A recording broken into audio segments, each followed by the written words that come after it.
아멘.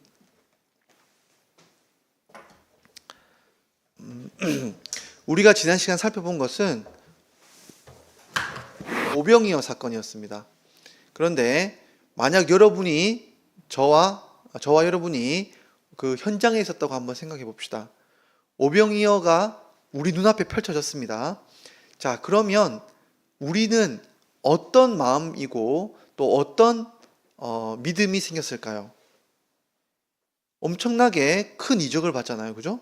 우리가 엄청나게 중요한 정말 예수님의 그 큰 이적을 봤다면 우리가 정말 이제 예수님을 잘 따라야겠다 뭐 이런 생각이 들었을 텐데, 갑자기 오늘 오병이어 사건 이후에 벌어진 일들은 우리가 이해하기 힘든 일련의 사건들이 펼쳐지고 있는 것을 보게 됩니다.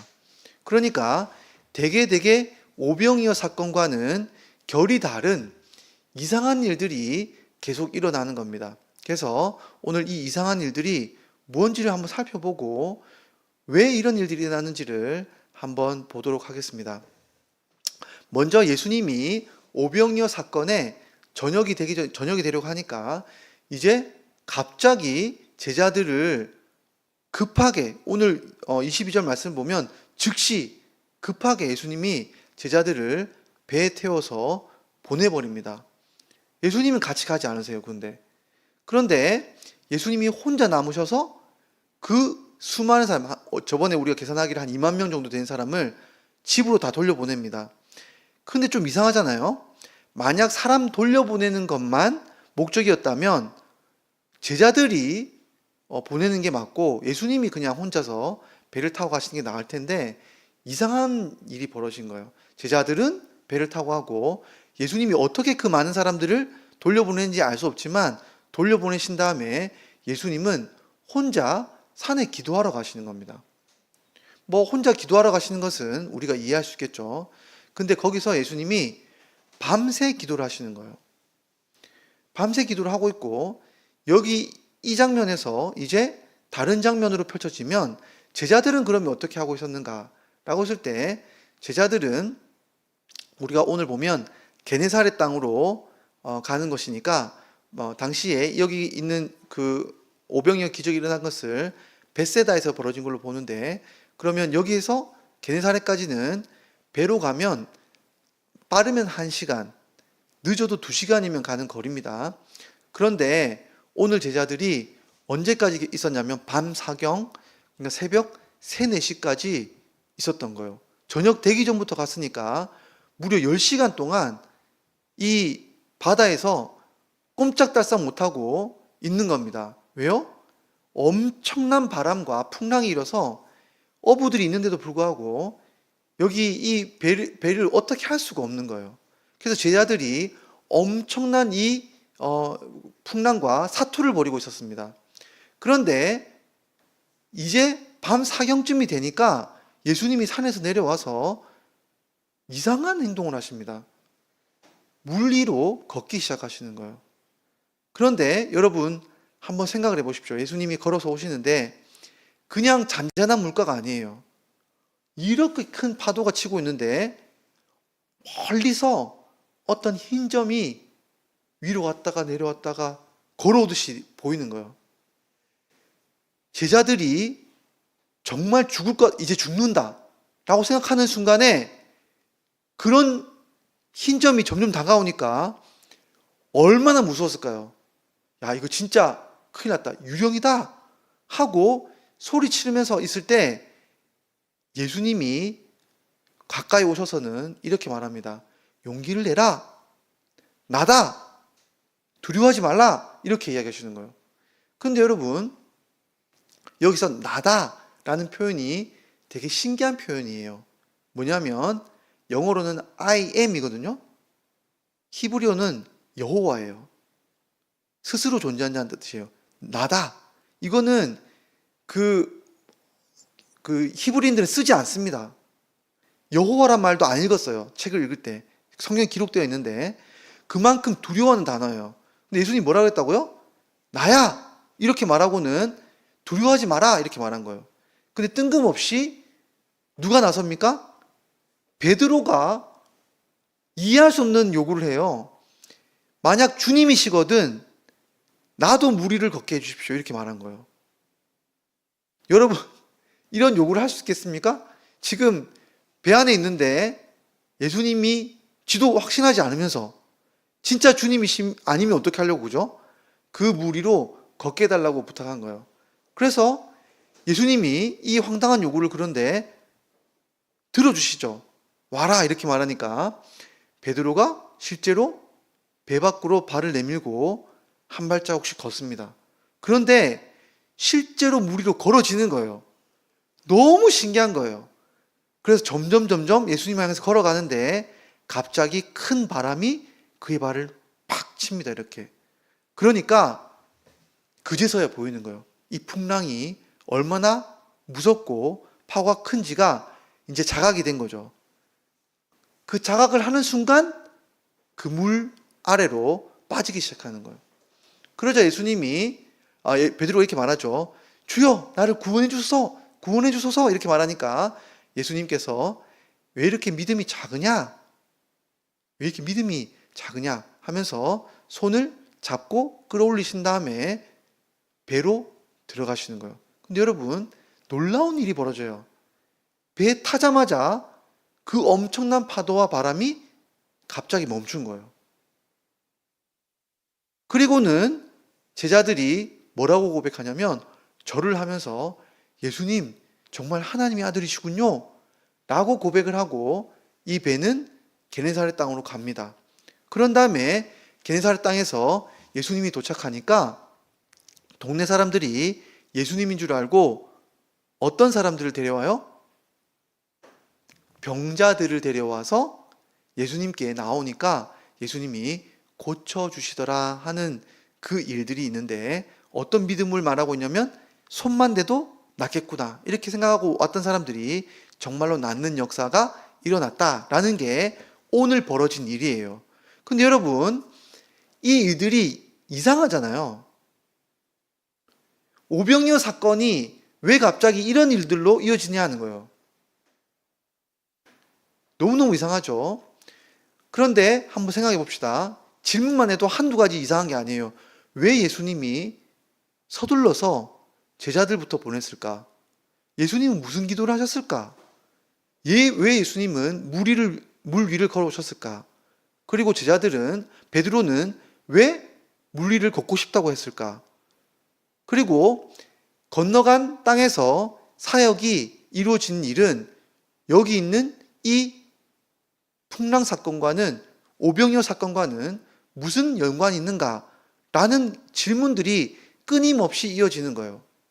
자, 그런데 이 질문에 답하기 하려면 첫 번째 우리가 알아야 할 전제가 있습니다. 뭐냐 하면 오늘 이 사건들의 미스테리를 푸는 첫 번째 단추는 이 전체가 예수님이 계획하신 일이라는 거예요. 이게 예수님이 계획하신 일이라는 거예요. 우리가 어떻게 이걸 알 수 있을까요? 첫 번째로는 예수님이 이 모든 일의 주체예요. 예수님이 주체예요. 사람들을 내보낸 것도 예수님이 하신 거고 급하게 서둘렀다고 하는 것은 예수님의 뜻이 담겨 있는 거예요. 그죠? 그리고 제자들을 보낸 것도 예수님이라고 그랬어요. 기도도 예수님이 했고 무리를 거는 것도 예수님이고 건너편으로 제일 중요한 건 뭡니까? 바람과 물도 멈추게 한 것도 누구예요? 예수님이 하신 거예요. 그러니까 예수님이 의도하고 계획했다는 것을 알 수 있어요. 그러니까 예수님의 의도가 들어간 사건이라는 거예요. 자, 그러면 여러분 우리가 궁금한 건 이렇게 되는 거예요. 과연 이 일련의 사건들이 의미 없는 것이 아니라 예수님이 의도하신 대로 흘러간 것이었다면 예수님이 의도한 바가 뭐냐는 거예요. 예수님이 뭘 의도했길래 오병이어 사건 다음에 갑작스럽게 이런 일들이 벌어졌냐는 겁니다. 이렇게 또 한번 생각해 보죠. 예수님이 의도해서 벌어진 일이라면 그 의도를 이뤄냈을까요? 이뤄내지 못했을까요? 이뤄냈겠죠. 그러니까 오늘 마지막에 있었던 이 사역의 성공이랑 제자들의 신앙 고백이라는 것은 예수님이 이 모든 것을 이루어낸 예수님의 계획이었다는 거예요. 그렇다면 이 사건의 마지막에 있는 건 뭡니까? 바로 제자들의 신앙 고백이에요. 예수님이 제자들의 신앙 고백을 받기 위해서 이 모든 일을 계획하셨다는 거예요. 자, 그러면 궁금해지죠? 제자들은 예수님을 하나님의 아들이라 고백했습니다. 그런데 제자들이 그러면 그전에는 예수님을 하나님의 아들로 믿지 않았을까요? 이상하잖아요. 왜 예수님이 이런 일을 하셨지? 여러분, 그런데 오병이어 사건 다음에 믿음이 없어졌다는 것이 더 충격적인 거예요. 예수님이 진단하시기에는 오병이어 사건이 제자들에게 엄청난 믿음의 위기를 오게 한 거예요. 다른 누구의 것이 아니라 바로 제자들의 믿음이 흔들렸기 때문에 예수님이 이 모든 일을 계획하셨다는 겁니다. 자, 그러면 도대체 뭐가 오병이어 사건이 어떻게 제자들의 믿음을 흔들어 놨냐는 거예요. 우리는 이 본문에서는 알 수 없지만 요한복음을 보면 우리가 좀 알 수 있어요. 자, 우리 요한복음 6장 14, 15절 말씀을 다 함께 읽어보겠습니다. 그 사람들이 예수께서 행하신 이 표적을 보고 말하되 이는 참으로 세상에 오실 그 선지자라 하더라. 그러므로 예수께서 그들이 와서 자기를 억지로 붙들어 임금으로 삼으려는 줄 아시고 다시 혼자 산으로 떠나가시니라. 자, 보십시오. 오병이어 다음에 어떤 분위기였다는 게 나와요. 어떤 분위기가 있었습니까? 열광의 도가니였던 거예요. 여기 모인 무리들이 열광한 거예요. 막 너무너무 신기하고 너무너무 충격적이고 너무너무 큰 선지자가 왔다라고 생각한 거예요. 여기서 말하는 그 선지자는 모세가 내 뒤에 있을 그 선지자가 올 것이다 라고 했을 때 그 선지자를 말하는 거예요. 유대인들은 그 선지자를 기다렸어요. 계속. 바로 그 선지자다. 모세다. 그리고 그 모세가 우리의 왕이다. 이렇게 생각한 겁니다.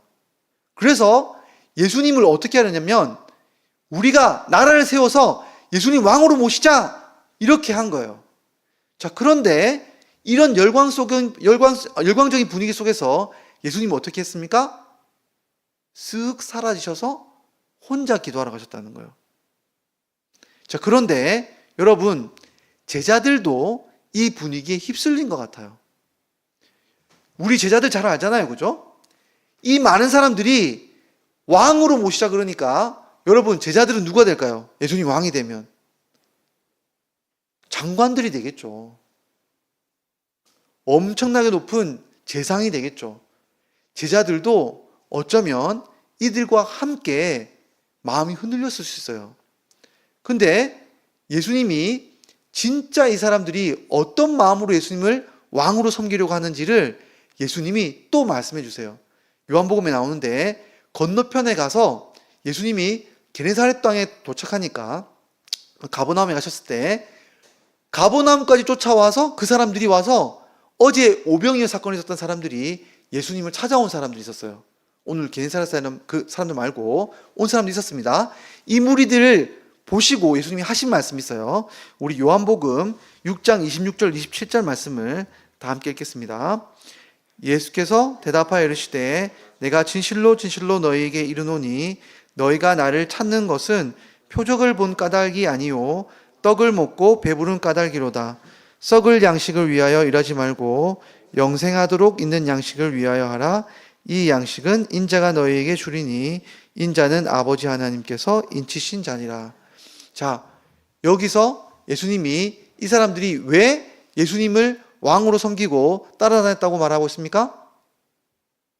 너네 밥그릇 때문에, 너네 이제 평안한 삶을 살 수 있겠다고 생각하는 것 때문에 나를 왕으로 이제 만들려고 하는구나 라고 예수님이 그들의 마음을 이렇게 끄집어내서 폭로하신 거예요.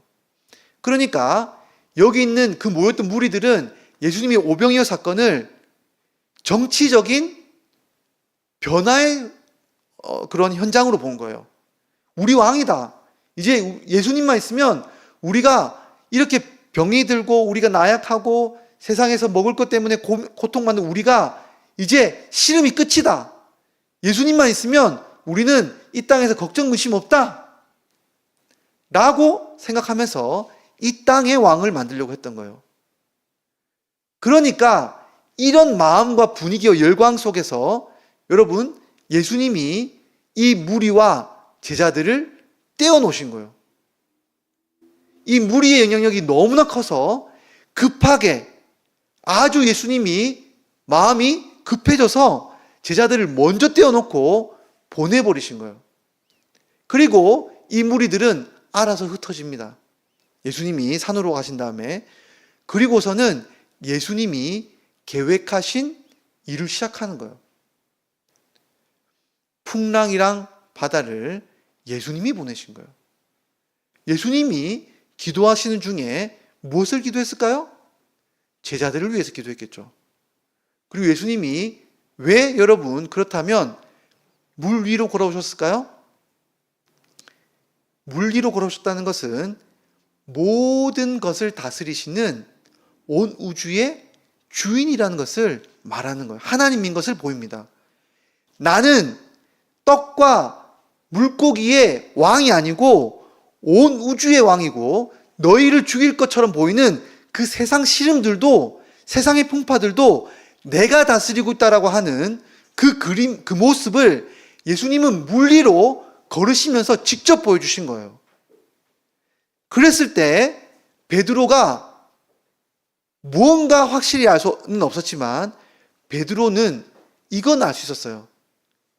지금 내가 이 배 위에 있는 것보다는 차라리 예수님 옆에 있는 게 안전하겠다고 생각한 거예요. 예수님이 오라고 하셨어요. 근데 여러분, 베드로가 왜 물에 빠졌습니까? 자신의 발에 부딪히는 바람을 보고 물결을 보고 가라앉기 시작하는 거예요. 여러분, 이 바다와 물결은 그냥 예사로운 바다 물결이 아닙니다. 많은 사람들이 떡과 물고기에 자신의 영혼이 가라앉았던 것처럼 베드로도 그렇게 가라앉고 있었던 거예요. 예수님이 뭘 탓합니까? 믿음이 문제다. 믿음이 작은 자야. 왜 또 가라앉았느냐? 라고 하시면서 건져주시고는 배에 타니까 무슨 일이 벌어졌습니까? 갑자기 바람 소리가 고요해졌어요. 샬롬이 펼쳐졌어요. 파도도 잠잠해지고 밤하늘에 별빛만 빛나고 있었어요. 너무 고요한 거예요. 이상하죠? 기적적이죠? 제자들이 뭐라고 고백합니까? 예수님은 이 땅의 왕이 아니시고 온 우주의 하나님의 아들이시라고 고백하는 겁니다. 그리고 여러분, 이 제자들과 예수님이 건너편에 가서 만난 사람들은 어떤 사람들입니까? 사역이 정상적으로 이루어지는 거예요.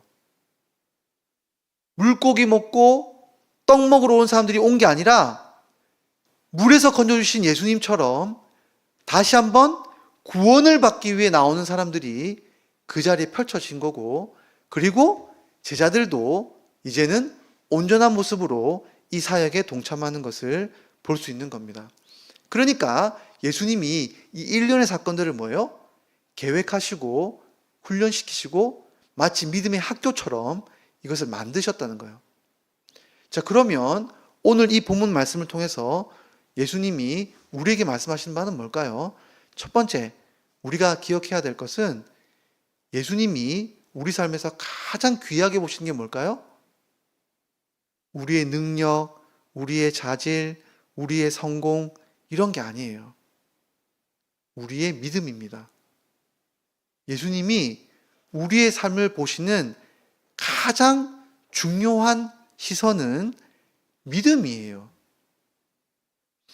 믿음이 없으면 예수님이 어떤 일을, 물론 꼭 그런 건 아니지만 예수님은 뭐까지 보내서라도 우리 믿음을 받고 싶어 하세요?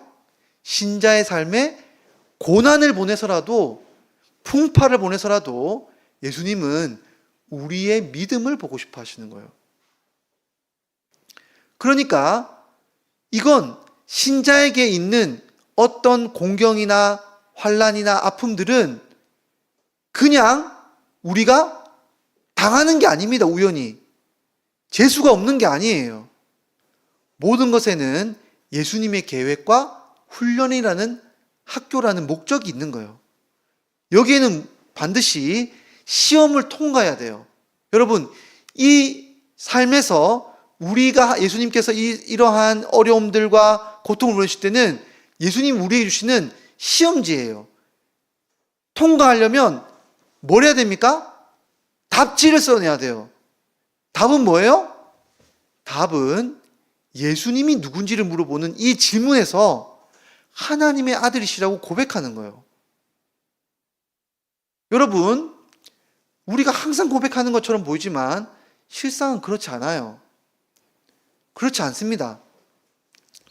우리가 예수님이 누구신지 이런 질문을 물어볼 때 항상 우리는 이 테스트를 통과한다고 생각하고 우리 삶에 있는 환경들의 문제 하나하나를 봐야 되는 거예요. 그 배후에 예수님이 우리에게 질문을 던지시는 거예요.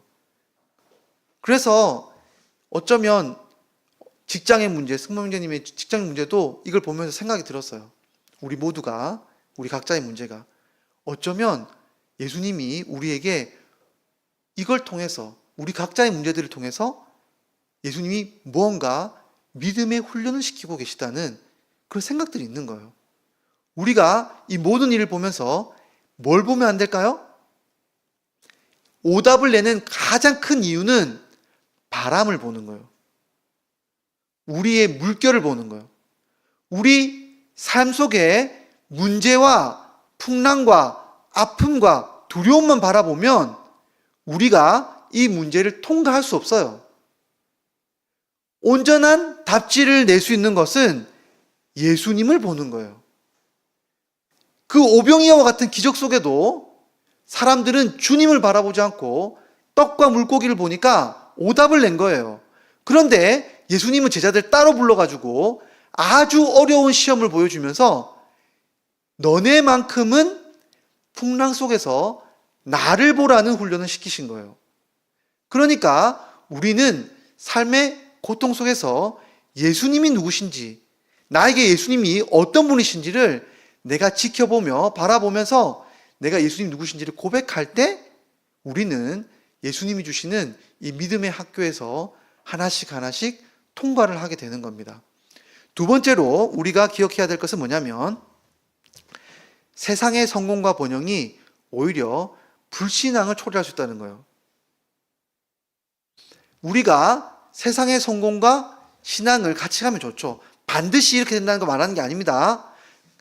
믿음의 관점에서 보는 것이지 세상의 어떤 번영 자체가 그렇게 된다는 공식은 아니에요. 하지만 오늘 우리가 예수님을 더 잘 발견할 수 있는 곳은 어디였냐면 떡과 물고기가 풍요로운 그 들판이 아니라 예수님을 참으로 볼 수 있는 곳이 어디였냐면 풍랑 위에 섰다는 거예요. 예수님이 우리에게 어떤 모습들을 보여주시냐면 우리에게 참 어려운 시험지를 내서 오히려 예수님을 잘 답할 수 있는 기회들을 우리에게 주신다는 거예요. 그래서 우리가 너무 세상에 있는 성공, 세상에 있는 생각, 세상에 있는 재미, 세상에 있는 그런 흐름들을 따라가다 보면 우리가 어느새 우리 마음에 예수님이 누구신지에 대한 고백은 하는데 그것을 놓치는 경우가 있을 수 있다는 겁니다. 오늘 본문은 그걸 잘 보여주고 있어요. 그래서 여러분 오늘날 우리 삶을 한번 살펴보세요. 너무나 우리 중심적이에요.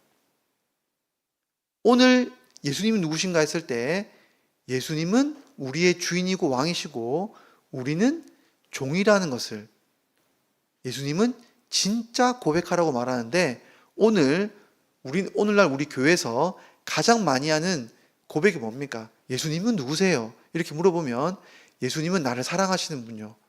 예수님은 내 죄를 용서하시는 분요. 다 누가 더 중심에 있습니까? 내가 중심에 있는 거예요. 내가. 예수님이 나를 위해 섬기는 종처럼 있는 거예요. 그래서 내 삶에 예수님이 걸림이 되거나 도움이 되지 않으면 신앙을 버려버리는 거예요. 여러분, 정말 중요한 게 뭐냐? 여러분, 예수님이 누구신가 하는 질문에 대한 답을 할 수 있는 이 답이 날마다 성장해야 된다는 거예요. 그런데 우리가 너무나 많은 시간들을, 저도 마찬가지입니다. 우리 아들들이 성공하길 바라고 잘 되길 바라는 그런 마음에 한 주를 많이 보내요. 근데 여러분, 정말 중요한 건 뭐냐면 믿음이에요. 예수님이 누구신지를 바라볼 수 있는 믿음이, 풍랑 속에서 예수님을 바라볼 수 있는 그 믿음이 가장 소중하고 귀한 거예요. 예수님이 그걸 위해서 우리 삶과 함께 동행하고 우리 삶을 주관하시는 겁니다. 그래서 여러분, 이번 명절인데 명절 동안 가족들을 모이면 항상 그런 말밖에 안 해요. 어느 집에 누가 더 잘 됐고 또 누가 됐고 이런 이야기들이 오갈 때 세상에 번영된 그런 이야기들과 모든 풍성함 가운데 여러분, 우리 영혼의 믿음이 이상해지지 않도록, 우리 믿음이 흔들리지 않도록 오히려 예수 그리스도를 바라보고 이 명절 기간 동안 예수 그리스도 안에서 우리의 삶의 모든 문제들, 우리 삶의 모든 지표들을 그리스도께 맞추고 나는 종이고 예수님은 나의 왕이시라고, 하나님의 아들이시라고 고백하는 저와 여러분이 되기를 간절히 소망합니다. 함께 기도하며 나가도록 하겠습니다. 이 시간 하나님, 예수님이 하나님의 아들이시고 나의 왕이신 것을 고백합니다. 주님, 나의 문제, 내 삶의 모든 것에 있어서 내 생각과 내 마음과 내 몸이 아니라 오직 예수님이 영광 받으시는 그 삶을 위하여 내가 삶을 드릴 수 있도록 바꿔달라고 이 시간 함께 기도하며 나도록 하겠습니다. 기도하겠습니다.